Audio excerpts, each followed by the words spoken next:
Home Office denied Harry's statement about funding security team never exist. Offer to fund to RAVEC. Prince Harry finds himself in a complex web of personal and legal challenges. His move to Montecito, California with wife Meghan Markle and their children has reportedly left him feeling a sense of isolation. A stark contrast to the bustling family-rich environment that he was accustomed to in the UK.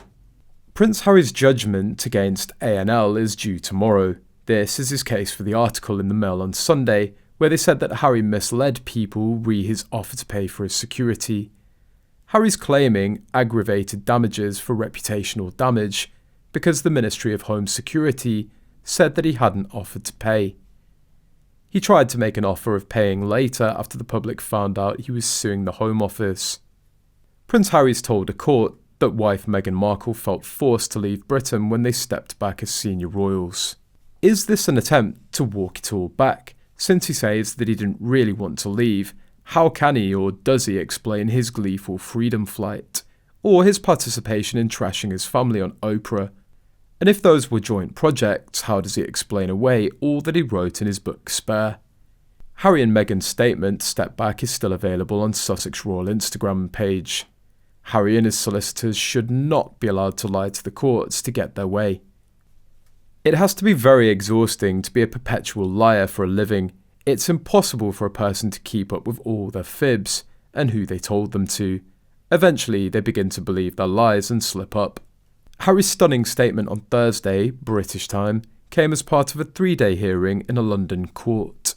According to Harry's statement, the Duke and Duchess of Sussex personally funded a private security team for the family, yet that security cannot replicate the necessary police protection needed while in the UK. However, in its skeleton argument, the Home Office says the reference to offer to fund, which could have been conveyed, is not understood.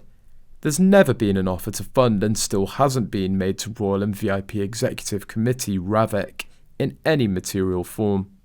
So Meghan and Harry are lying through their teeth. They're spending like crazy, thinking one of the lawsuits will be a big payday for them, millions of dollars.